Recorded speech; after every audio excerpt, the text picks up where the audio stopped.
네, 오늘 우리가 나눌 하나님의 말씀은 출애굽기입니다. 구약성경 두 번째 있는 책이죠. 창세기 다음에 출애굽기 3장 1절부터 10절까지 말씀을 우리 번갈아 가면서 교독하도록 하겠습니다. 네, 천천히 찾으셔도 됩니다. 출애굽기 3장 1절부터 10절까지 말씀입니다. 네, 구약성경 두 번째 있는 출애굽기 3장 1절부터 10절. 자, 제가 먼저 읽고 여러분들 읽겠습니다. 자, 모세가 그의 장인 미디안 제사장 이드로의 양떼를 치더니 그떼를 광야 서쪽으로 인도하여 하나님의 산 호렙에 이르매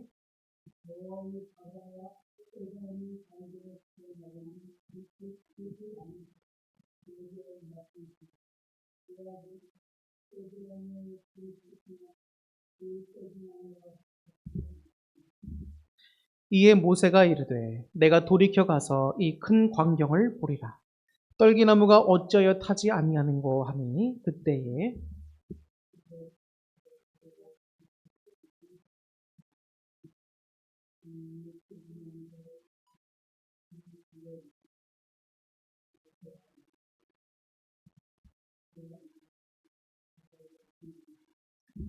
하나님이 이르시되 이리로 가까이 오지 말라. 내가 선 곳은 거룩한 땅이니 내 발에서 신을 벗으라.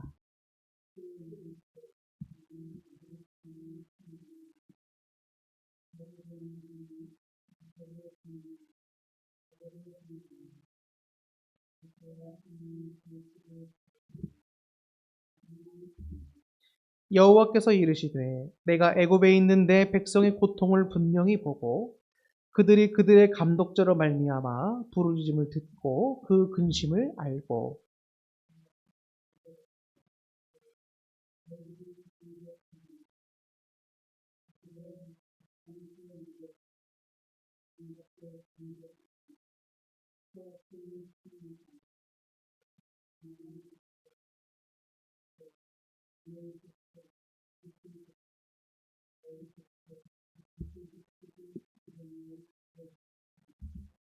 이제 가라. 이스라엘 자손의 부르짖음이 내게 달하고 애굽 사람이 그들을 괴롭히는 학대도 내가 보았으니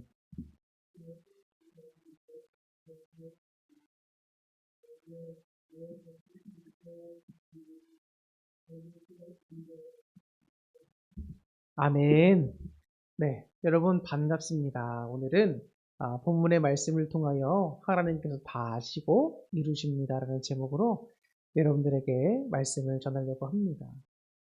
여러분 이제 날씨가 많이 좀 쌀쌀해진 것 같습니다. 그래서 여러분들 특별히 환절기에 옷 잘 따뜻하게 입고 다니시고 감기 조심하실 수 있기를 바랍니다.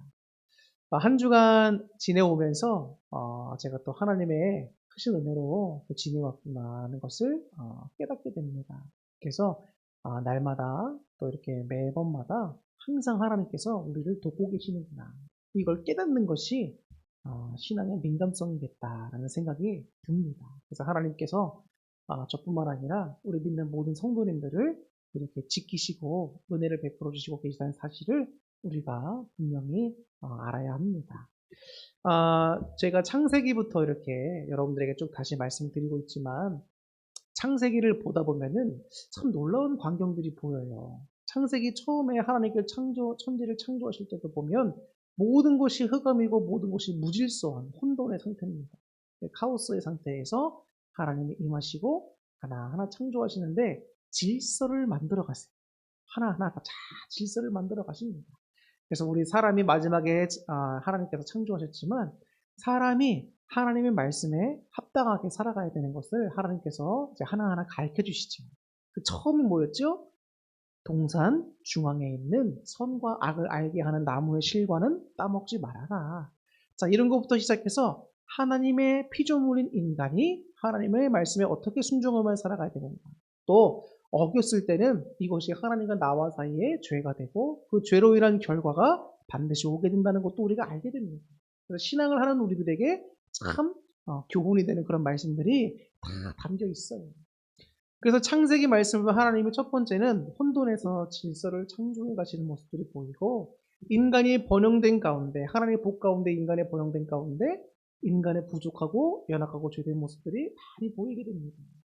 근데 그럼에도 불구하고 하나님의 우리를 사랑하심과 우리에 대한 관심으로 끝까지 포기치 않으시고 인도하시고 또 경책하시고 하나님의 선한 길로 인도하심을 봅니다. 근데 그 쭉 가운데 계획을 보다 보면 하나님께서 우리 인간들을 향한 구원 계획이 정말 창세 전부터 갖고 계셨구나라는 것을 알게 돼요. 그래서 하나님이 항상 구원의 문들을 그때그때마다 열어주십니다. 근데 하나님께서 이렇게 쭉 아담의 계보를 쭉 보면 하나님께서 어느 날 아브라함이라고 하는 사람을 은혜로 부르시게 되죠. 아브라함이 뭐 다른 사람은 특별히 대단한 사람이냐 아니면 하나님께 더 신앙생활이 좋았던 사람이냐 그런 것은 아니었습니다. 성경에서 보면 알 수가 없어요.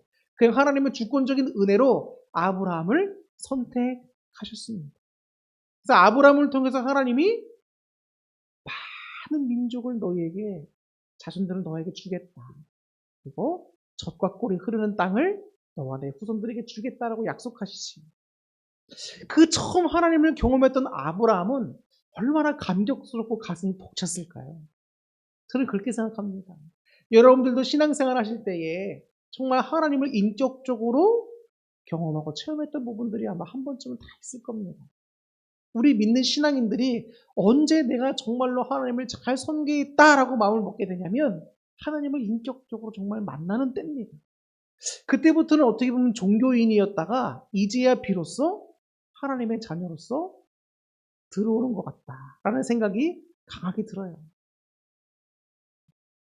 제가 아는 한 존경하는 분이 목사님이 계십니다. 이제는 다 은퇴하셔서 이제 원로 목사님이 되셨는데 이 원로 목사님이 되셨던 그 목사님께서 전도사 시절이었어요. 이제 개척을 하시고 이제 목회를 열심히 하고 계시는데 이제 그 결핵인가요? 폐병이 걸린 겁니다. 그래서 한쪽 폐가 다 죽고 나머지 폐도 반만 살고 다 죽은 거예요.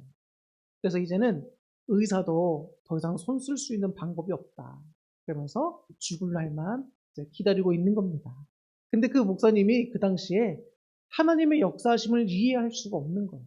아니 내가 하나님의 부르심을 받아서 목회 열심히 하겠다고 이렇게 어려운 현장에 와서 개척해서 교회하고 목회하고 있는데 이렇게 열심히 하고 있는 나에게 주신 것이 이 결핵과 더불어서 죽음이냐. 마음에서 막 속이 부글부글 끓는 겁니다. 용납할 수가 없는 거예요. 하나님 이해할 수 없는 하나님을 받아들일 수도 없고. 그러니까 마음에 막 반항하는 마음이 생기는 겁니다. 하나님에 대해서. 그러니까 이분이 기도하지도 않고 말씀도 안 보고 이제 삐뚤어 나가기 시작하는 거예요. 그래서 날마다 하는 일이 낚시하는 일이에요. 낚시하는. 이제 몸이 다 아프고 병들고 죽을 날만 이제 사형 선고 받고 있는 건데 무슨 뭐 할 일이 있고 얼마나 몸이 건강하겠습니까? 몸은 삐쩍삐쩍 말라가고 힘은 없고 그러니까 할 수 있는 게 낚시하는 거예요. 낚시하다가 힘들면 그 옆에 보면 이렇게 무덤이 있다 그래요. 무덤가. 자기가 이제 얼마 안 있으면 죽으니까 누구 무덤인지 모르나 그 무덤 위에 올라가가지고 하늘을 보면서 이렇게 시간을 보내는 거예요. 근데 그때 아내 되는 사모님이 그 목사님께 와가지고 이렇게 이야기하는 거예요. 그래도 주의 종이 죽더라도 기도하다 죽어야지. 낚시하다 죽으면 되겠어? 심각한 얘기입니다. 근데 그 사모님이 평소에 아무리 얘기해도 그 목사님 마음에 들리지가 않았다는 거예요. 왜냐면 하나님께 대한 이해할 수 없는 하나님에 대한 반항심과 이런 것들이 너무나 컸기 때문에 죽음에 대한 또 여러분 안타까움과 그런 마음들이 있잖아요. 괴로운 마음들. 사모님의 말이 들리지 않았던 거예요. 근데 그 무덤에 누워있다가 사모님이 와서 그 한마디가 목사님의 마음속에 콱 박히는 거예요. 그래서 목사님의 마음에 다잡습니다. 그래, 내가 주의 종인데 죽더라도 기도하다 죽어야지. 그러니까 이분이 하나님께 나와서 열심히 기도합니다. 근데 놀라운 일이 발생됩니다. 하나님이 우리 죽었던 폐들을 다 살려내 주셨어요. 완벽하게 깨끗하게 회복이 됐습니다. 그래서 병원에 갔더니 그 주치의 의사가 깜짝 놀라는 거예요. 도대체 이 몇 주 사이에 무슨 일이 있었냐. 기적이 일어났고. 그래서 그분은 그때 그 찍었던 폐 사진을 되게 갖고 계세요. 증거를 삼으려고. 근데 그분이 그렇게 하나님을 놀랍게 경험을 해서 그의 목회 인생도 180 달라진 터닝 포인트가 됐다는 거예요.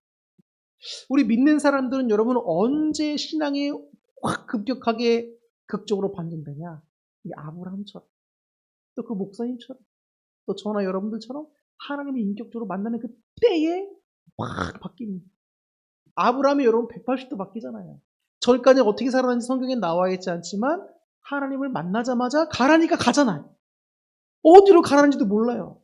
내 고향과 아비와 친척집을 떠나서 가라 하니까 가잖아요. 어떻게 이런 일이 발생할 수 있겠습니까? 이건 이성적으로 감당한 거 아니에요. 여러분 지금 여기 아파트 사시고 다 사시는 데가 있잖아요. 이거 팔고 정리하려면 여러분 얼마나 복잡합니까? 시세도 봐야 되지. 손해보면 안 되지. 가족을 또 어떻게 떠나보내. 어딘지도 모르고 어디로 갑니까?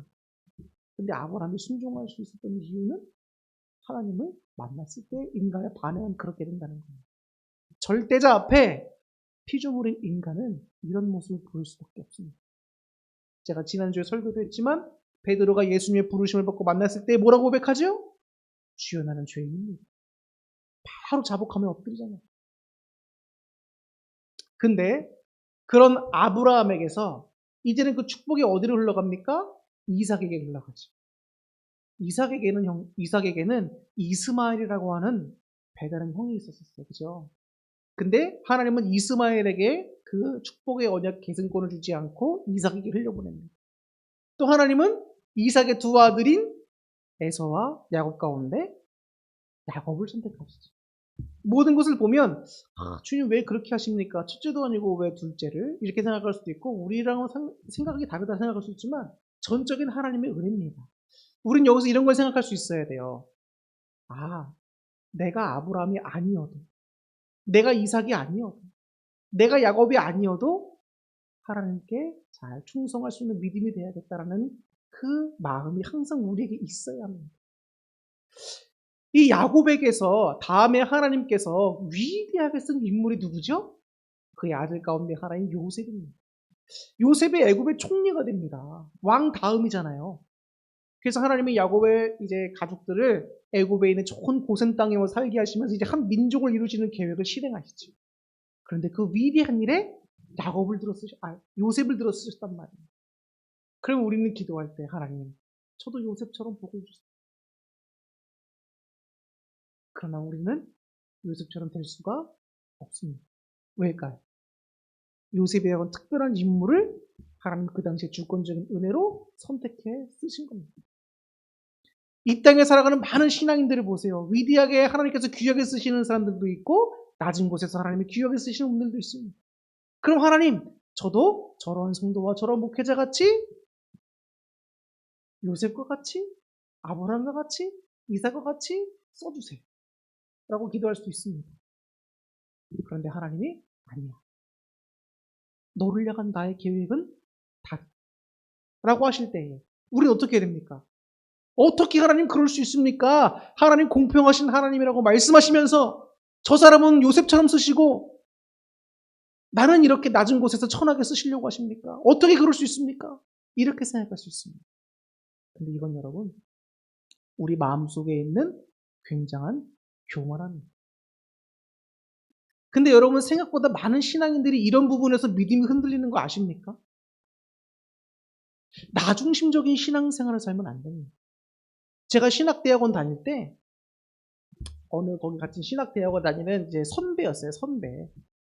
선배였는데 그 선배가 한 번은 그런 고백을 하더라고요. 자기가 중고등학교 때 외부 수련회를 가서 은혜를 받는데 하나님 옆에 그런 고백이 나오더라는 거예요. 자기를 하나님 쓰실 때 정말 걸레와 같이 써달라. 걸레가 뭐 하는 거죠? 정말 더럽고 먼지 같은 거 더러운 거 오물 닦을 때 쓰는 거잖아요. 하나님이 말씀하시죠. 어떤 사람은 금그릇과 같이 쓰여야 돼. 근데 어떤 사람들은 천한 질그릇과 같이 쓰인단 말이에요. 하나님은 계획이 다 있으십니다. 근데 하나님은 금그릇으로 쓰는 이 사람이 제일 귀하고 제일 하나님께 쓰시기에 합당해가지고 그 사람이 금그릇을 이렇게 해줘서 쓰실까요? 나는 정말 보잘것없고 천해가지고 질그릇을 쓰임받는 걸까요? 아니에요, 여러분. 그것은 하나님의 주권적인 선택인 거예요. 하나님이 10달란트를 주신 사람만 사랑하고 1달란트를 준 나는 안 사랑하냐? 그게 아니란 말입니다. 하나님 말씀하시죠. 10달란트를 받았건 1달란트를 받았건 최선을 다해서 이윤을 남겨라 하는 거예요. 하나님의 입장에서는 공평하십니다. 10달란트 받은 사람도 사랑하시고 1달란트 받은 사람도 사랑하시고 예수님 잘 믿으면 다 구원해 주시고 다 상급을 주세요. 충성을 다하면. 근데 우리 입장에서 본다면 어떻게 하나님 그럴 수가 있냐는 거예요. 내 성에 안 차고 내 마음에 안 든다는 겁니다. 왜? 저 사람은 금그릇인데 나는 질그릇 같거든요. 이거는 우리 안에 교만함이 있는 겁니다. 그래서 신앙인에 있어 첫 번째가 뭡니까? 지혜의 근본이 뭐죠? 여호와를 경외하며 겸손히 섬기는 겁니다. 하나님 말씀을 순종하려고 해도 우리가 겸손해야 섬길 수 있는 거예요. 자, 그리고 요셉을 통하여 하나님을 위대하게 쓰시고 이제 애굽에서 한 민족이 이루어지게 만드십니다. 그 수가 어마어마하게 불어나게 되죠. 그러면서 애굽의 왕이었던 바로가 이스라엘 백성들이 히브리 민족들이죠. 그 히브리 민족이 전쟁이 일어났을 때 다른 민족과 연합해서 애굽을 배신해서 전쟁하지 않을까? 이런 마음이 드니까 이제 그들을 딴 생각 못하게 매우 힘든 노역을 시키게 됩니다. 사람이 힘들면 여러분 딴 생각 못해요. 아시죠? 삶의 고난에 지쳐가지고 딴 생각을 못합니다. 그렇게 만드는 거예요. 애굽의 정책이. 그러니까 이제 편안했던 히브리 민족의 생활이 고통의 생활이 되는 겁니다. 그래서 하나님이 그들을 구원하시기 위한 또 다른 하나의 인물을 부르시죠. 그 누구죠? 바로 모세라고 하는 사람입니다. 모세라고 하는 사람. 그래서 오늘 본문의 말씀은 그 모세를 하나님께서 부르시는 장면이 나오는 거예요. 어디서? 호렙산. 떨기나무 가운데 불꽃으로 임하신 주님이 근처에 있던 모세에게 나타나셔서 그에게 소명을 주시지. 오늘 바로 이 장면입니다. 이 장면입니다. 그래서 1절을 보면 이런 말씀이 나오죠. 호렙산이라고 하는 말이 나옵니다. 호렙산. 호렙산 많이 들었지만 우리가 살짝 좀 더 세부적으로 설명을 드리자면 호렙산은 곧 신의 산입니다. 신의 산과 호렙산은 같은 말인데 호칭이 다른 거예요. 그리고 호렙산은 하나님의 산이라고도 부릅니다. 왜 그럴까요? 하나님이 그 산에 임재하셨기 때문에 하나님의 산 호렙산 또는 신의 산이라고 부릅니다. 여러분, 어떤 곳이 천국일까요? 천국. 내 마음이 천국일까요? 아니면 저 하늘 위가 천국일까요? 어디가 천국일까요? 주님 계신 그곳이 바로 천국입니다. 광야에 있어도, 내가 광야에 있어도, 우리가 광야에 있어도 그곳에 주님이 함께 하시면 그것이 곧 천국인 거예요. 주님이 우리 안에 계시기 때문에 우리 안에 평화가 쏠 수 있고, 주님이 우리 안에 계시기 때문에 소망이 있을 수 있고, 우리 안에 천국이 이루어지는 겁니다. 그렇기 때문에 내가 어디서 무슨 일을 당할지라도 주님이 나와 함께 하시니 우리는 이길 수 있고 승리할 수 있는 거예요. 믿지 않는 세상에 있는 사람들은 기독교인들을 볼 때 이해할 수 없는 부분이 바로 이런 부분입니다. 아니, 고통 가운데 있다면서 어떻게 감사할 수가 있어? 어떻게 고통 가운데 있는데 어떻게 기뻐할 수가 있어? 근데 우리 믿는 사람들에게는 하나님이 우리와 함께 하시면 돋보겠다는 사실을 알잖아요. 그럼 힘이 나는 거예요, 여러분. 아무도 나를 위해 기도해 주지 않을 것 같아요. 아무도 나를 위해 주는 것 같지 않을 때 여러분 주님을 생각해 보세요. 주님은 여러분 불꽃 같은 눈으로 우리를 감찰하시면서 우리의 모든 것을 다 보고 알고 계신단 말이에요. 여러분 이 사실 하나가 얼마나 은혜가 되는지 모릅니다. 저도 여러분들을 위해 중보기도 하잖아요. 그렇지 않습니까? 하나님이 다 보고 계신다는 것은 뭔가요? 내가 너에게 관심이 있다는 것. 관심이 없다는 것과 관심이 있다는 것은 여러분 천지 차이입니다. 여러분들이 예를 들어서 어떤 취미 생활을 갖고 있어요. 근데 그 취미 생활에 관심이 있으면 자꾸 내가 파고 공부하고 어떻게 하면 이걸 더 즐겁게 잘 생활할 수 있을까, 즐길 수 있을까 엄청 노력을 하죠. 요즘에 그 러닝, 달리기 하는 게 요즘 유행이더라고요. 그래서 많은 뭐 연예인들이나 유튜버들이나 이런 사람들이 유튜버들이 이제 러닝 하는 영상들을 막 찍어요. 그러면서 자신이 초보 러너인데 이제 성장해가는 과정들을 다 기록해놓는 영상들도 많습니다. 유튜브에 보시면. 근데 저는 그런 걸 딱 보고 있으면 어떤 생각이 드냐면, 이 사람들도 처음엔 달리기가 뭔지도 모르고 유행 따라 시작했지만 달리기 하면서 이 사람들 재미를 알게 되고 즐거워져가면서 더 관심이 많아지는구나. 알게 되는 거예요. 관심이 많으면 그쪽으로 마음과 생각과 행동이 쏠리고 행해지게 되어 있습니다. 근데 하나님이 여러분들을 보고 계신다는 사실은 여러분들을 관심을 가지고 하나님께서 함께하고 계신다는 거예요.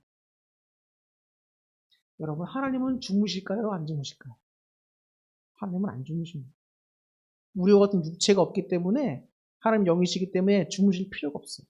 근데 하나님은 일하실까요? 일하지 않아야 하실까요? 하나님은 지금도 일하신다라고 성경에 되어 있습니다. 하나님은 살아계셔서 지금도 일하시는 거예요. 우리 인간은 쉴 때도 있고 하지만 하나님은 일하고 계신다는 겁니다. 그러면 어떤 생각이 들까요? 야, 주님께서 나를 위한 계획을 가지시고 또 이루시기 위해서 지금도 일하고 계시는구나. 하나님이 저와 여러분들의 삶과 여러분들의 마음 상태와 그런 모든 것, 어려움들뿐만 아니라 기뻐하는 것 모든 것 다 아실까요? 모르실까요? 하나님은 다 아십니다. 여기에 소망이 있는 거예요. 사람들은 우리를 잘 모르죠. 그렇기 때문에 이것 좀 알아줬으면 좋겠다라고 생각할 수 있지만 사람들은 다 못 알아주기도 합니다. 여러분 제발 담임 목사가 여러분들 잘 못 알아준다고 해도 삐지지 마세요. 그거는 인간이 갖고 있는 한계입니다. 어쩔 수 없어요. 네. 제가 여러분들을 못 알아준다 할지라도 하나님은 어떻다? 다 알고 계십니다. 여러분들을 위한 프로젝트가 있으시고 지금도 실행해 나가고 이루어 가십니다. 여러분 애굽에 있는 히브리 민족들이 너무나 괴로운 거예요. 그래서 그들의 울부짖는 소리가 하나님께 울부짖는 건 아니지만 괴롭다 하는 이 모든 상황들이 하나님께 다 전달이 된 겁니다. 그러니까 하나님이 다 아셨다라는 거예요. 그래서 주님께서 말씀하시죠. 7절을 보니까 뭐라고 되어 있죠? 여호와께서 이르시되 내가 애굽에 있는 내 백성의 고통을 분명히 어떻게 했다? 보았다. 그리고 그들이 그들의 감독절을 말미암아 부르짖음을 듣고 그 근심 또한 어떻게 했다? 알았다라는 거예요. 하나님이 알았다, 알고 계신다. 보고 듣고 알았다는 겁니다. 다 알고 계시다는 거예요, 하나님은. 그래서 하나님은 어떻게 하신다? 8절 보면 내가 내려갔어.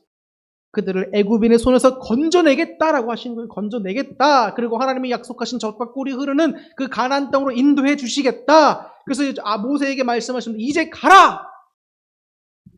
이스라엘 자손의 부르짖음이 내게 달하고 애굽 사람의 그들을 괴롭히는 학대도 내가 보았다. 이제 역사하실 때가 됐다는 거예요.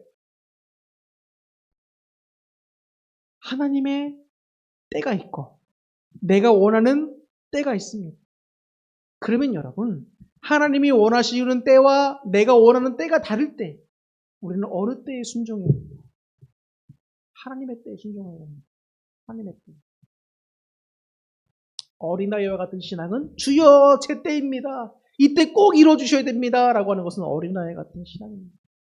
그런데 우리 신앙이 성숙해질수록 주님의 때에 주님의 뜻을 온전히 이루어지기를 간절히 구합니다. 이런 기도가 우리에게 있어야 합니다. 성숙된 기도.